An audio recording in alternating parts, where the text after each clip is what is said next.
नमस्कार, enlighten India में आपका स्वागत है। मैं हूं यमलेश वंजारी और इस वक्त मैं मौजूद हूं मध्य प्रदेश के गोंडवाना लैंड के एक बड़े भूभाग पर, जो कि ट्राइबल बेल्ट है, जिसे शहडोल संभाग के नाम से जानते हैं। शहडोल में आज कार्यक्रम है आदिवासी अधिकार महासभा का बिरसा मुंडा जयंती के उपलक्ष्य में। इस कार्यक्रम में मुख्य वक्ता और संबोधन के लिए पहुँचे हैं एपीआई के राष्ट्रीय अध्यक्ष धीमान विजय मानकर, जिन्हें गोंडवाना के महान प्रवर्तक, कास्मो ह्यूमनिज्म के संशोधक और प्रवर्तक के तौर पर भी हम देश में जानते हैं। सर, इस कार्यक्रम को लेकर आज आपका आगमन हुआ है। इस कार्यक्रम में क्या मुख्य विशेषता रहेगी सर आज के कार्यक्रम की, चूँकि मध्य प्रदेश में इस बेल्ट में आपका पहली बार आगमन हुआ है? देखिए, आज का जो कार्यक्रम है वो आदिवासी अधिकार महासभा है और आदिवासी अधिकार महासभा जो है आज बिरसा मुंडा जयंती के उपलक्ष्य में, वो तो निमित्त है, लेकिन अधिकार महासभा ये महत्वपूर्ण है। जो आदिवासियों के अधिकार भारत के संविधान में भी पूरी तरह सेटल नहीं हुए, बाद में जो संयुक्त राष्ट्र ने जो ह्यूमन राइट्स के तहत जो सेटल किए, जो ILO convention 169 and UN declaration of rights of indigenous people 2007, उसके तहत जो land, territories, resources, culture and self identification, यानी शॉर्ट में कहे तो जल, जमीन, जंगल, संस्कृति और स्वयं पहचान के जो अधिकार जो संविधान में और पेशा कानून है, या फिर फॉरेस्ट राइट्स एक्ट है, या बाकी MMDRA एक्ट है, लैंड रेवेन्यू कोड्स है, या पंचायती राज अधिनियम है, या बाकी भी और एसोसिएटेड लॉज में, कंपनीज लॉज और बाकी लॉज में भी आने चाहिए, वो जो नहीं आए हैं उनको सेटल करना, ये महत्वपूर्ण लक्ष्य है आज के कार्यक्रम का। उसके लिए जो मैंने 2 बिल ऑलरेडी संसद को दिए, पेशा नियमों पर जो 11 राज्यों को जो पिटीशन दी है, इसके तहत ये सारा काम कैसे होना चाहिए, ये एजेंडे को समझाने के लिए कि आदिवासियों के अधिकार कैसे सुनिश्चित किए जा सकते हैं, वो ये कार्यक्रम है। और जहाँ तक भोपाल की बात आपने कही, तो भोपाल का कार्यक्रम ये आदिवासियों के साथ छलावा है, क्योंकि लोगों को बस में लेकर गए हैं और बीजेपी का झंडा लगाया है। सरकारी पैसे का और तंत्र का दुरुपयोग करके प्रधानमंत्री को बुलाकर जो है इस तरह का गुमराह करने का काम आदिवासियों को किया जा रहा है। अभी भी ये जो पेशा रूल्स, जो पेशा नियम जो जुलाई महीने में जो मध्य प्रदेश सरकार ने ड्राफ्ट बनाया है, उसके तहत अभी भी ग्राम सभाओं को वो अधिकार नहीं देना चाहती, जिस पर हम आगे बात करेंगे। चूँकि आज का कार्यक्रम सोशल है सर, पॉलिटिकल आप लीडर है, और हम देख रहे हैं कि मध्य प्रदेश में इस समय प्रधानमंत्री मोदी, मध्य प्रदेश के मुख्यमंत्री शिवराज सिंह चौहान जनजातीय गौरव दिवस के तौर पर आदिवासियों को संबोधित कर रहे हैं। साथ में उनके कल्चरल प्रोग्राम्स और इवेंट करके आदिवासियों को आमंत्रित करके एक बड़ा आयोजन किया है, जिसमें 2.5 से 3 लाख लोग बताए जा रहे हैं। और दूसरा कार्यक्रम वहाँ से, भोपाल से काफ़ी दूर एक ट्राइबल बेल्ट में होने जा रहा है, जो इसका आदिवासी अधिकार महासभा संदर्भ, अधिकार और एक तरफ गौरव, इसको किस रूप में देखते हैं सर? अधिकारों का गौरव से क्या तालमेल, क्या कुछ डिस्कशन करना चाहेंगे? गौरव तो देखिए, जो आदिवासी सभ्यता है वो तो स्वयं में अपने आप में इतनी अच्छी है कि उसका गौरव आदिवासी भी कर सकते हैं और बाकी लोग भी कर सकते हैं। और आदिवासी समाज तो पिछले 2 दशकों से एक स्लोगन लगाते आए हैं कि गर्व से कहो हम आदिवासी है, भारत के मूल निवासी हैं, जिसको अभी हमने थोड़ा सा और एडवांस किया है कि गर्व से कहो हम आदिवासी है, गोंडवाना के मूल निवासी हैं। तो गौरव तो वो संस्कृति और सभ्यता ही गौरव करने लायक है, लेकिन आप गौरव की केवल बात करो और अधिकार जो है वो ना दो, आप विस्थापित करते चलो आदिवासियों को। अभी जो शेडोल बेल्ट में बैठे हुए, यहाँ रिलायंस का प्रोजेक्ट आया, यहाँ इतने सारे माइनिंग और गैस प्रोजेक्ट्स है, वहाँ अभी सारे लोग मुझसे मिलकर गए दिन भर से, लोगों को जो है आदिवासियों को विस्थापित किया, चपरासी की भी नौकरी नहीं दी, 50,000 रुपये, लाख रुपए एकड़ भी नहीं दिया। अरे भाई, जिस ज़मीन की कीमत मार्केट वैल्यू में 6 लाख, 7 लाख, 8 लाख हो सकती है, और फिर जो है आप रिलायंस कंपनी को जो बेनिफिट मिलेगा वो तो लाखों करोड़ों में होगा।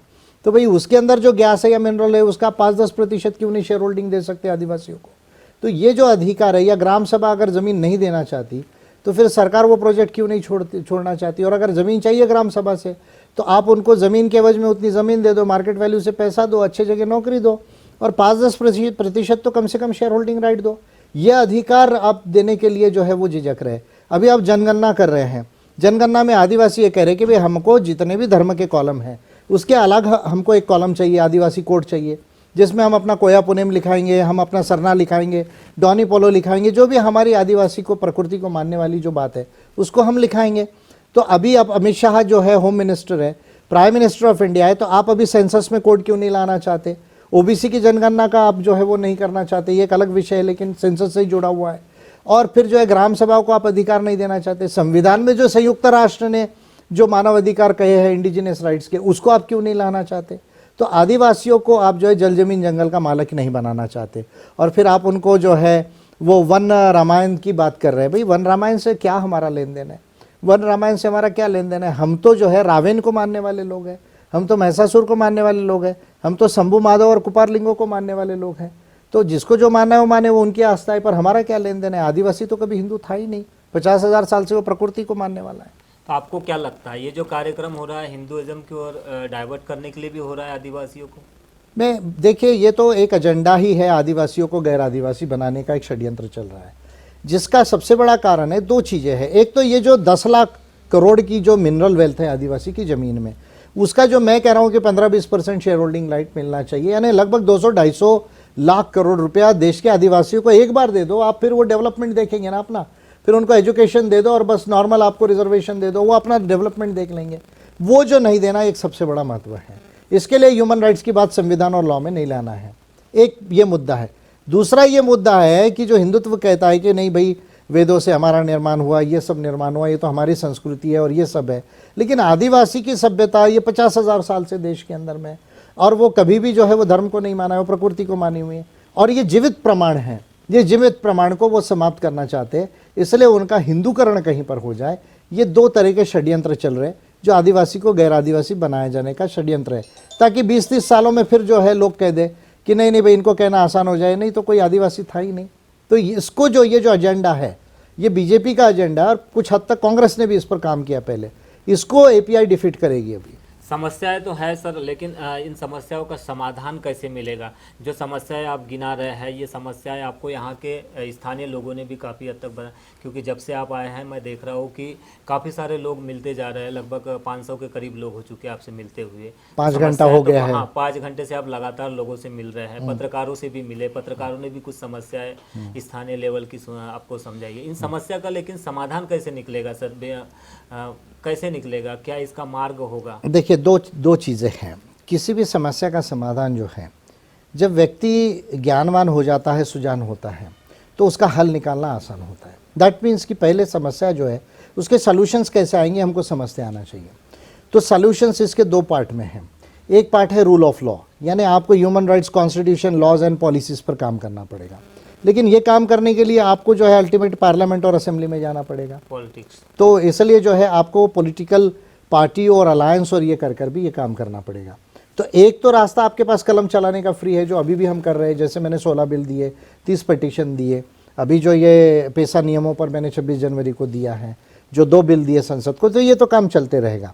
लेकिन इसके साथ में जो है वो पॉलिटिकल हमको जो है वो स्टैंड लेना पड़ेगा, अपने सांसद और विधायक जिताने पड़ेंगे। उसके लिए लिमिटेड अलायंस कैसा हो, किससे हो, ये एक सब्जेक्ट है जो अलग से सोचा जा सकता है। तो ये 2 काम जब करेंगे तब ये चीज़ें रुकेगी, अदरवाइज ये रुकने वाली नहीं है। इस बेल्ट में आप आए हैं, क्या आपको ऐसा लगता है कि एपीआई यहाँ पे एक पॉलिटिकल लेवल पे बड़े इमर्ज होगी, लोगों के बीच में पहुँचे और लोग इसको समझकर आगे काम करेंगे और इसका दायित्व संभालेंगे? देखिए, पूरे देश में लोग मेरी बात को समझते हैं, और मुझे खुशी है कि पूरे देश के लोग जो हैं वो इस बात को मानते हैं कि मानकर साहब का जो पॉलिसी है वो पूरे देश के लिए, सबके लिए अच्छा है। और जहाँ तक आदिवासी समाज की बात है, तो पूरे देश के आदिवासी समाज के लोगों ने मेरी बात को सबसे ज़्यादा समझा है, और उन्होंने मुझे प्यार भी दिया है। मुझे पूरा विश्वास है कि मेरी बात को मध्य प्रदेश के भी लोग समझेंगे, मध्य प्रदेश के आदिवासी विशेषता समझेंगे, जैसे छत्तीसगढ़, झारखंड के आदिवासियों ने समझा है, और ये बात मध्य प्रदेश में बहुत आगे बढ़ेगी। अब ये रुकने वाली नहीं है, और इसका आपको रिजल्ट 2023 से दिखना चालू हो जाएगा। अलायंस की आपने बात की है, अलायंस की प्राथमिकता क्या होगी? किस बेस पर आप अलायंस करेंगे? कैसे दल होंगे जिनके साथ में इसको आगे बढ़ाएंगे? देखिए, मोटे तौर पे जो हमारी नीति को मान लें, जो विज्ञान और मानवता के आधार पे है, भाई सबके अधिकार और सबका विकास हो, ये बेसिक नीति है। जाति धर्म का उसमें उलझन नहीं होना चाहिए। ठीक है, किसी को मानना है माने, ना मानना है ना माने, व्यक्तिगत सवाल है। ये एक बात को मोटे तौर पे पार्टी ने एग्री करना चाहिए। दूसरा, वो पार्टियों को जो है ये बातों के प्रति जो है, कहीं समझ में आई है? मध्य प्रदेश की यदि बात करूँ तो मैं गोंडवाना का नाम ले सकता हूँ। मध्य प्रदेश की बात करूँ तो मैं, वैसे तो देश में 10-12 पार्टियों का नाम ले सकता हूँ, पर अगर हम एमपी में बैठे हुए हैं तो मैं गोंडवाना का नाम ले सकता हूँ। बिल्कुल जो है, अगर एसपी चाहेगी तो समाजवादी पार्टी भी यहाँ पर इसमें इंक्लूड हो सकती है। अगर वो सीरियस है तो एमपी को लेकर। अच्छा, बीएसपी क्यों नहीं थी, अगर ये भी सवाल अगर वो इन चीज़ों को समझ जाती है तो वो भी हो सकती है। वो तो अभी क्योंकि बीएसपी को अभी जो है 40 साल हो रहे लगभग, तो 40 साल में तो ये चीज़ें उनको क्लियर हो जानी चाहिए थी, तो वो मुझे उतनी स्पष्टता से नज़र नहीं आती। पर अगर इन चीज़ों को वो अगर कहीं मान लेते हैं मोटे तौर पर जो है, तो वो भी हो सकती है, कोई बड़ी बात नहीं है। आज का कार्यक्रम और आपका आना, सभा कुछ देर बाद आपकी शुरू होगी 6 से 6:30 बजे करीब, क्या विशेष संदेश आप देना चाहेंगे स्थानीय सरकार और जो प्रशासन में बैठे हुए लोगों को और यहाँ के स्थानीय नागरिकों को आप? एक तो क्योंकि आज आदिवासी अधिकार महासभा है, तो मेरा पूरा भाषण का जो फोकस है वो आदिवासियों के अधिकारों के ऊपर होगा, आदिवासियों की सभ्यता के ऊपर होगा, और कैसे भारत ये पहले गोंडवाना था, भारत से पहले गोंडवाना था, तो इसके ऊपर होगा। भाई आप हबीबगंज रेलवे स्टेशन का नाम बदल रहे हैं, अच्छी बात है, पर आपको वहाँ ट्राइबल का एक कोई नाम दिखा, तो माइनॉरिटीज़ कोई व्यक्ति हो उसका नाम बदल देते आप, चाहे स्टेशन हो या शहर हो, तो ये भी ठीक नहीं है।